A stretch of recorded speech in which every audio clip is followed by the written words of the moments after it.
నమస్తే అండి. శ్రీ గురుభ్యో నమః. మహాగణాధిపతయ నమః. శ్రీమాత్రే నమః. ఈరోజు మనము ద్వాదశ రాశుల వాళ్ళకి డిసెంబర్ 2025 రాశి ఫలాలు ఎలా ఉండబోతున్నాయో తెలుసుకునే ప్రయత్నం చేద్దాము. కానీ దానికంటే ముందు డిసెంబర్‌లో గ్రహ గోచారం ఎలా ఉంది? ఏ గ్రహం ఎప్పుడు ట్రాన్సిట్ అవుతుంది? ఏ రాశిలోకి ట్రాన్సిట్ అవుతుంది అనే ఒక ఇన్ఫర్మేషన్ గ్యాదర్ చేసుకుందామండి. మొదటగా మనము రవి గ్రహం గనక చూసుకున్నట్లయితే రవి డిసెంబర్ 1 తారీఖు నుంచి 15 తారీఖు వరకు కూడా వృశ్చిక రాశిలో సంచారం జరగడము.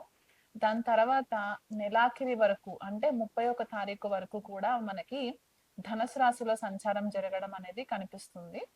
చంద్రుడు ఎలాగో మనకి 2.5 రోజులకి రాశి మారుతూ ఉంటారు కాబట్టి చంద్రుడి పరిజ్ఞానం మనకు అంతగా తీసుకోము మేజర్ ట్రాన్సిట్స్ కి సంబంధించి. సో కుజుడు కనుక చూసుకున్నట్లయితే డిసెంబర్ 7 తారీఖున ధనుసు రాశిలోకి సంచారము. దానికంటే ముందు మొదటి 6 రోజులు కూడా వృశ్చిక రాశిలో సంచారము. రవి కుజుల యొక్క కలయిక మొదటి 6 రోజుల వరకు కూడా ఉంటుంది వృశ్చిక రాశిలో. తర్వాత డిసెంబర్ 7 తారీఖు నుంచి డిసెంబర్ 31 వరకు కూడా కుజుడు ధనుసు రాశిలో సంచారం జరగడం అనేది కనిపిస్తుంది. గురుగ్రహం చూసుకున్నట్లయితే వక్రిగతిలో ఉండి ఫస్ట్ 5 డేస్ అంటే 1 తారీఖు నుంచి 5 తారీఖు వరకు కూడా గురువు మనకి కర్కాటక రాశిలో సంచారం జరిగి వక్రిగతిలో మనకి మిథున రాశిలోకి ఎంటర్ అవ్వడం అనేది కనిపిస్తుంది అనమాట. అండ్ మనము చాలా ఎపిసోడ్స్ లో ఇది వరకు కూడా చెప్పుకున్నాము గురువు మనకి ఈ సంవత్సరం అతిచారి లో ఉంటారు ట్రాన్సిట్ లో అని, అంటే ఫాస్ట్ మూవ్మెంట్ ఉంటుంది. సో మిథున రాశిలో సంచారం జరుగుతుంది అనమాట 5 తారీఖు నుంచి నెలాఖరి వరకు కూడా. శనిని చూసుకున్నట్లయితే మీనరాశిలో సంచారము పూర్వభాద్ర నక్షత్రంలో నుంచి సంచారం జరుగుతుంది. రాహు చూసుకున్నట్లయితే గనక కుంభరాశిలో శతభిష నక్షత్రంలో సంచారము, కేతు పూర్వ ఫాల్గుని నక్షత్రంలో సింహరాశిలో సంచారం జరగడము. అండ్ బుధుడి కనుక చూసుకున్నట్లయితే మొదటి 16 రోజులు కూడా మనకి వృశ్చిక రాశిలో సంచారము, తర్వాత ధనుసు రాశిలోకి సంచారం అనేది కనిపిస్తుంది. అండ్ శుక్రుడు గనక చూసుకున్నట్లయితే మొదటి 20 రోజులు కూడా మనకి వృశ్చిక రాశిలో సంచారము, దాని తర్వాత ధనుసు రాశిలోకి సంచారం జరుగుతుంది. సో ఇలాంటి గ్రహగతులని మనం గనక పరిశీలించినట్లయితే ఎక్కువ మనకి ధనుసు రాశి వృశ్చిక రాశి యాక్టివేషన్ అనేది కనిపిస్తుంది.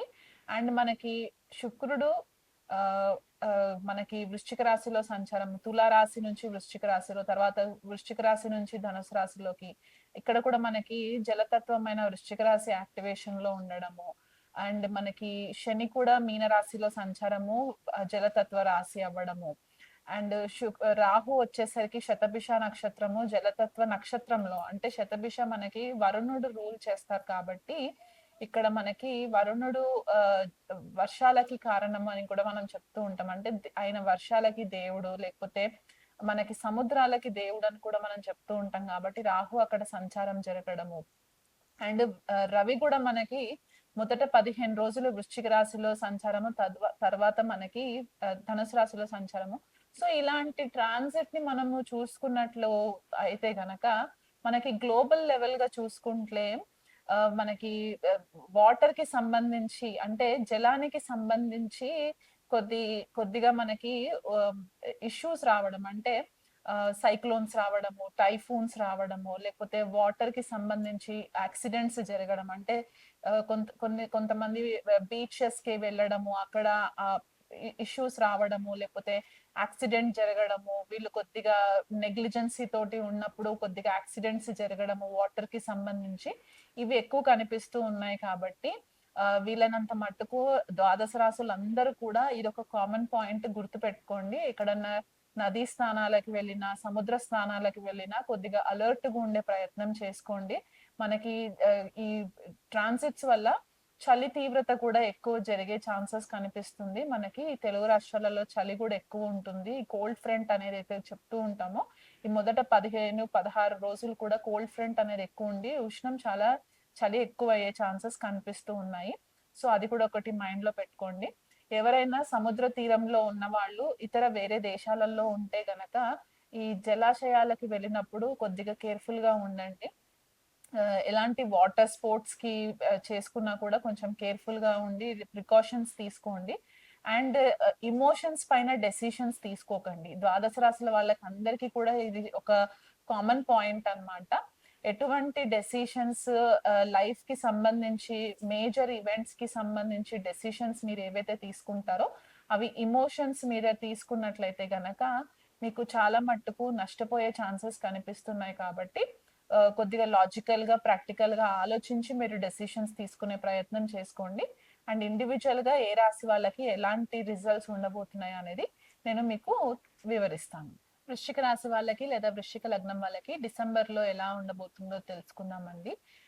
వీళ్ళకి లగ్నంలోనే రవి, కుజుడు, బుధుడు తర్వాత కొద్ది రోజులయిన తర్వాత శుక్రుడు కూడా ఎంట్రీ అవ్వడము, మళ్ళీ కుజుడు మారి ద్వితీయ స్థానమైన ధనుసు రాశిలోకి సంచారము, తర్వాత మళ్ళీ రవి కూడా అక్కడ ధనుసు రాశిలో సంచారము, చతుర్థంలో రాహు, దశమంలో కేతు, పంచమంలో శని, భాగ్యంలో మొదటి 5 రోజులు భాగ్యంలో గురు సంచారము, తర్వాత అష్టమంలోకి గురువు వక్రీగతిలో మిథున రాశిలోకి ఎంటర్ అవ్వడము. ఇలాంటి గ్రహస్థితిని గనక మనం చూసుకున్నట్లయితే గనక వృశ్చిక రాశి వాళ్ళకి కొద్దిపాటిగా ఒడిదుడుకులు అనేవి కనిపిస్తూ ఉన్నాయి ఈ నెలంతా కూడా.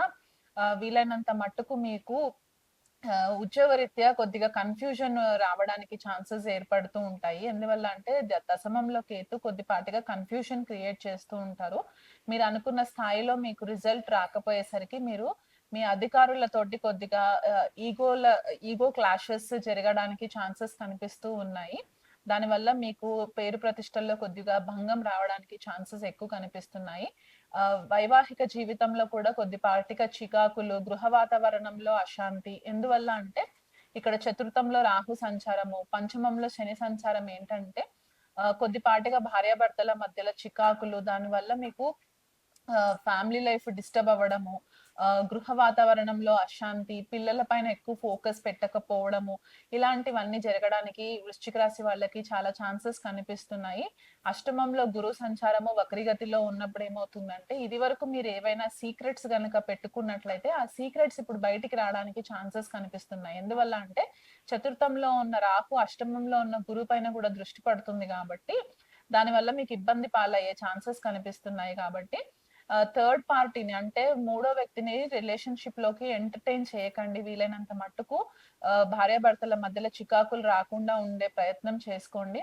చాలా మట్టుకు రిలేషన్షిప్స్ మనకి థర్డ్ పార్టీ ఎంట్రీ వల్లనే పాడవుతుంది కాబట్టి ఈ పర్టిక్యులర్ పాయింట్ చెప్పడం అనేది జరుగుతుంది. వ్యయస్థానంలో ఉన్న శుక్రుడు బిగినింగ్ కొద్దిగా బాగానే ఉంటుంది కానీ ఎప్పుడైతే వృశ్చిక రాశిలోకి సంచారం జరుగుతుందో అప్పుడు మీకు కొద్దిగా సీక్రెట్ రిలేషన్షిప్స్ మెయింటైన్ చేయడానికి కూడా ఛాన్సెస్ ఎక్కువ కనిపిస్తున్నాయి కాబట్టి ఈ విషయంలో కొంచెం కేర్ఫుల్ గా ఉండండి.